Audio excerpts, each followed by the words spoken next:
Hey guys, Michael is back today with awesome fun with soap bubbles and an electric cigarette. Let's go. Okay, it's really important that you take minion soap bubbles.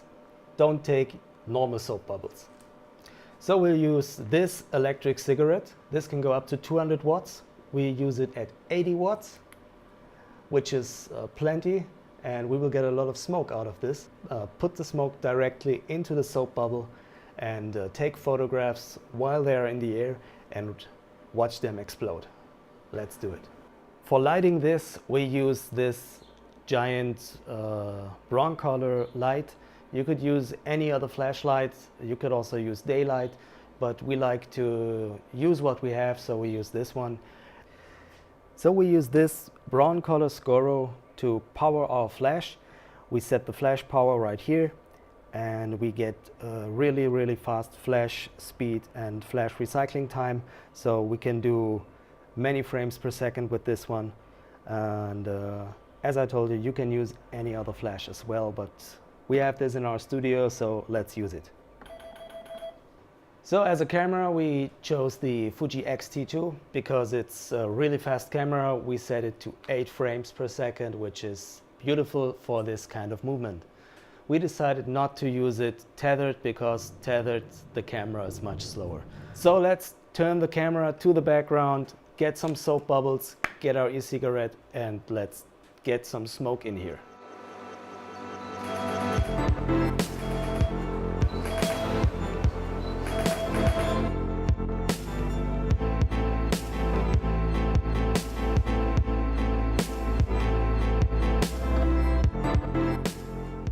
So as you can see, you cannot see me, but you can see our new lighting setup. We have a new blue background and we have a new lighting. We are lighting the soap bubbles from behind and we will get awesome shots. Let's do it.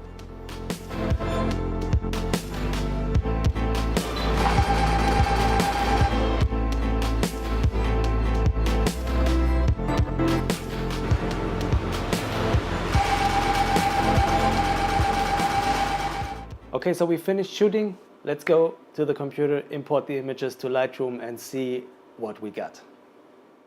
So here we are now in Lightroom and you can see we took about 850 images in this session, which is quite a lot.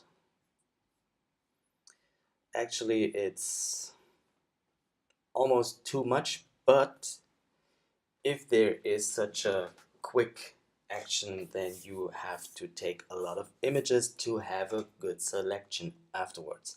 So I wouldn't want to go through all of them with you right now, so I did it already.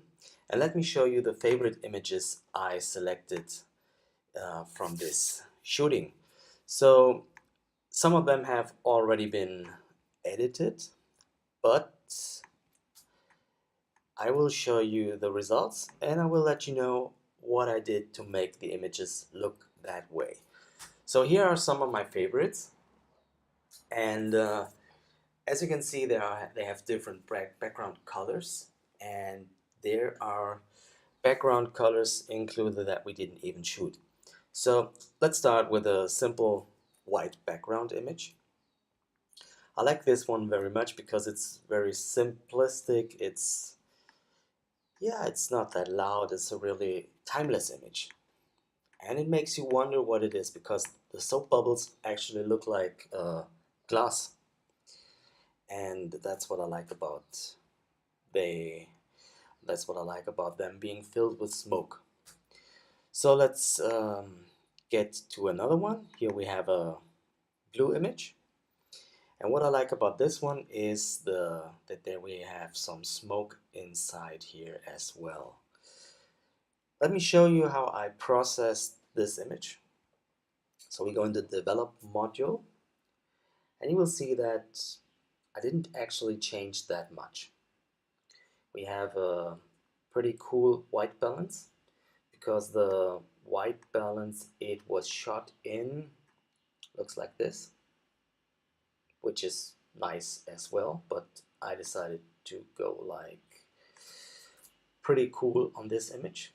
So instead of like 5000 Kelvin, we went to 2.5, which gives us this blue tone. I added contrast, a little bit of exposure, and a lot of clarity. I also went down here in the HSL section where you can change the hue, saturation, and luminance, and I changed the colors to match what I wanted to see. So I wanted to have a little, yeah, three similar images, but not exactly the same, in different colors. So I had to make a blue one, a little reddish, and a yellow. As you can see, the images were cropped. Let's go to this one. They came in 2:3 ratio out of the camera, but in this image you can see, if I turn it this side, there's not a lot on the right and left side to be shown, so I decided to crop it. And in order to have a nice composition with 3 images, they have all been cropped in square. Let's take a look at another image. This one. I like this one very much because we have bursting bubbles inside as well. So the image is still loading, raw files may take a little bit. Let's give it the time to load, and then you will see the details in this image. And to get the smoke looking like this, you really have to add a lot of contrast in your image, which is what I did again, like with the other one. Here it is now, and I really like the way it came out. Let me show you the adjustments to this one, which should be pretty much the same like the other images. So this is the before, which is a little bit underexposed and has a completely different color. Let's go in the settings. We have pretty much normal white balance. We changed the exposure. We changed the clarity. And we changed the colors as well. So we made a shift in the blue to get this color. Let me show you what it looks like without the blue shift. It's like this. I think this time I will keep it like this. I like it. Maybe I will go back later. I don't know. And another one of my favorite images from this shooting is this one. It's black and white because I shot it on a black background, and soap bubbles don't have that much color. But of course, if you leave it in a color version, you see the little colors, a little bit of color in the soap bubbles. But I thought I'd use this one as a black and white, so I thought it's like more graphical and not that distracting. Let me show you some last images I picked from this shoot as well. There's this one. So this soap bubble has just burst and it looks awesome. It looks like a little cloud. It looks like, yeah, it looks like an image from space. If you had this one without the floor, it would be even greater, but the problem is it's really difficult to get it bursting in mid-air and have it in focus and have the camera in the correct position and everything. So I think you would need one day to get an image like that without the floor. So pretty much I like this one as well. And there's another one I wanted to share with you, which is pretty much similar to the other one, to this one. But I think the inside right here came out much greater. So let's have a look at every image I just showed you in full screen.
I hope you enjoyed this video. Have fun trying it out for yourself. Hit like, hit subscribe, and see you next time.